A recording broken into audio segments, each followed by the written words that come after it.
ಮದ್ವೆ ನಿಲ್ಲೋದಕ್ಕೆ ರಶ್ಮಿನೇ ಕಾರಣ ಅಂತ ಹೇಳ್ತಿರ್ತೀರಲ್ಲ, ಅದಕ್ಕೆ ನಿಮ್ ಹತ್ರ ಏನ್ ಸಾಕ್ಷಿ ಇದೆ? ಅಷ್ಟಕ್ಕೂ ರಶ್ಮಿ ಮೇಲೆ ನಿಮ್ಗೆ ಯಾಕೆ ಅಷ್ಟೊಂದು ದ್ವೇಷ ಅಂತ? ಸೂಜಿ ಮದ್ವೆನ ನಿಲ್ಸೋದೇ ಆಗಿದ್ರೆ ನಮ್ ರಶ್ಮಿ ಚಿಟ್ಕೆ ಹೊಡೆಯೋದ್ರಲ್ಲಿ ಯಾವತ್ತೋ ಮದ್ವೆನ ನಿಲ್ಲಿಸಬಹುದಾಗಿತ್ತು. ನಾನೇ ಸಿದ್ಧಾರ್ಥನ್ ಮದ್ವೆ ಆಗ್ತೀನಿ ಅಂತ ಹಠನೂ ಮಾಡ್ಬೋದಾಗಿತ್ತು. ಒಂದ್ ವೇಳೆ ಸಿದ್ಧಾರ್ಥ ಈ ಮದ್ವೆಗೆ ಒಪ್ಕೊಳ್ದೆ ಹೋಗಿದ್ರೆ ಸೂಜಿನ ಎಮೋಷನಲ್ ಆಗಿ ಬ್ಲಾಕ್ ಮೇಲ್ ಮಾಡಿ ಅವಳೇ ಈ ಮದ್ವೆಗೆ ಒಪ್ಕೊಳ್ದಿರೋ ಹಾಗೆ ಮಾಡ್ಬೋದಾಗಿತ್ತು. ಹಸೆ ಮನೆ ಮೇಲೆ ಈ ಮದ್ವೆ ನಿಲ್ಸೋಂತ ಅವಶ್ಯಕತೆ ಅವಳಿಗೇನಿರುತ್ತೆ? ನೋಡಿ, ಇನ್ಮೇಲೆ ನೀವು ಆ ಸೂಜಿ ಸರೋಜನ್ ಬಗ್ಗೆ ಪ್ರಸ್ತಾಪ ಮಾಡಬಾರ್ದು. ಹಾಗೇನಾದ್ರೂ ಮಾಡಿ ನನ್ ಮಗಳು ರಶ್ಮಿನ ಅನುಮಾನ ದೃಷ್ಟಿನಲ್ಲಿ ನೀವೇನಾದ್ರೂ ನೋಡಿದ್ರೆ ನಾನ್ ನಿಮ್ಮನ್ನ ಅನುಮಾನ ದೃಷ್ಟಿಯಿಂದ ನೋಡ್ಬೇಕಾಗತ್ತೆ.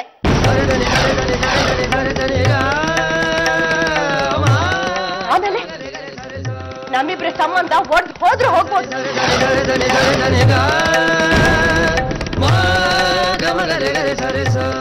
ಏನಾಗಿದೆ ನಿನಗೆ?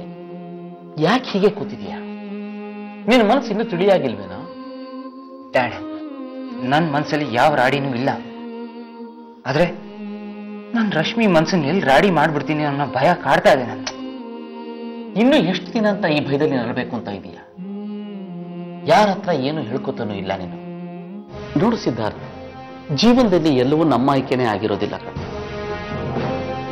ಕೆಲವೊಂದು ಕಡೆ ನಾವು ಕಾಂಪ್ರಮೈಸಸ್ ಮಾಡ್ಕೋಬೇಕಾಗತ್ತೆ. ರಶ್ಮಿ ನಿನ್ನ ಆಯ್ಕೆ ಆಗಿಲ್ಲದೆ ಇರ್ಬೋದು, ಆದ್ರೆ ಅವಳು ರೇಣು ಆಯ್ಕೆ ಅನ್ನೋದನ್ನ ಮರಿಬೇಡ. ನೀನು ರಶ್ಮಿಗೆ ಏನಾದರೂ ತೊಂದರೆ ಕೊಟ್ರೆ ಅದರ ಬಿಸಿ ರಶ್ಮಿಗಷ್ಟೇ ತಟ್ಟೋದಿಲ್ಲ, ನಿಮ್ಮಮ್ಮಂಗೂ ತಟ್ಟ. ಆಗ ಅವಳು ಡಿಸ್ಟರ್ಬ್ ಆಗ್ತಾಳೆ. ಅವಳೇನಾದ್ರೂ ಡಿಸ್ಟರ್ಬ್ ಆದ್ರೆ ಮನೆ ನರಕ ಆಗುತ್ತೆ. ಹೋಗು, ರಶ್ಮಿನ ಕ್ಷಮೆ ಕೇಳು, ಎಲ್ಲ ಒಂದು ತಲಹದಿಗೆ ತಗೊಂಬ. ಸಿದ್ಧಾರ್ಥ, ನೀನು ನನ್ನ ಮಗ, ಪರಿಸ್ಥಿತಿಗೆ ಹೊಂದ್ಕೊಂಡು ಹೋಗೋದ್ರಲ್ಲಿ ನನ್ನನ್ನ ಮೀರಿಸ್ಬೇಕು ಕಣ. ಟೈಮ್ ವೇಸ್ಟ್ ಮಾಡಬೇಡ. ಸರಿ ಡ್ಯಾಡ್, ದಯವಿಟ್ಟು ನನ್ನ ಕ್ಷಮಿಸ್ಬಿಡು ರಶ್ಮಿ. ಮಾಡೋದೆಲ್ಲ ಮಾಡಿ ಇಲ್ಲಿ ಬಂದು ಕ್ಷಮಿಸು ಅಂತ ಕೇಳ್ತಿದ್ದೀರಲ್ಲ, ನಾಚಿಕೆ ಆಗಲ್ಲ ನಿಮ್ಗೆ? ನೀವ್ ಮಾಡಿರೋದು ಕ್ಷಮಿಸು ಅಂತ ತಪ್ಪ? ನೀವ್ ಗಂಡಸರು ಏನ್ ಅನ್ಕೊಂಡಿದ್ದೀರಾ? ಹೆಂಗಸರಿಗೆ ಮೋಸ ಮಾಡೋದು, ಶೋಷಣೆ ಮಾಡೋದು ನೀವ್ ಹಕ್ಕು ಅನ್ಕೊಂಡಿದ್ದೀರಾ? ನೀವ್ ಮಾಡಿರೋದು ಸಣ್ಣ ತಪ್ಪ. ನೀವ್ ಬಂದ್ ಕೇಳ್ಬಿಟ್ರೆ ನಾನು ಕ್ಷಮಿಸ್ಕೊಡ್ಬೇಕಾ? ನಾನು ಎಲ್ಲ ಕ್ಷಮಿಸ್ತಿದ್ದೆ. ನಾನ್ ಕರೆದಾಗ ನೀವ್ ನನ್ನ ಜೊತೆ ದೇವಸ್ಥಾನಕ್ಕೆ ಬಂದಿದ್ರೆ. ಆದ್ರೆ ನೀವು ಬರೋಲ್ಲ ಅಂತ ಮುಖಕ್ಕೆ ಹೊಡೆದಾಗ ಹೇಳಿದ್ರಿ, ಅವಮಾನ ಮಾಡಿದ್ರಿ. ನೀವ್ ಹೇಳಿದ ತಕ್ಷಣ ನಾನೇ ಕ್ಷಮಿಸ್ಬೇಕು?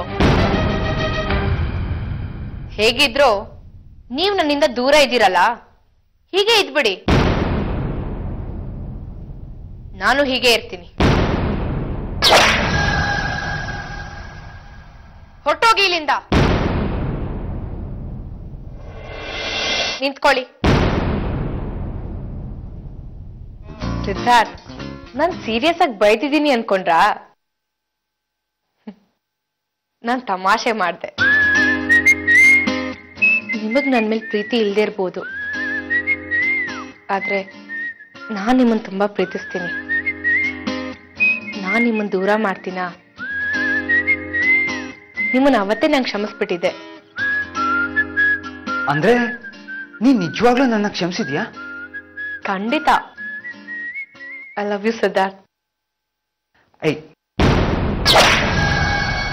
ಅದು ಇಂಗ್ಲಿಷಲ್ಲಿ ಹೇಳಕ್ ಹೋಗಿ ಏನಾದ್ರೂ ಎಡವಟ್ ಆಗ್ಬಿಟ್ರೆ ಕಷ್ಟ.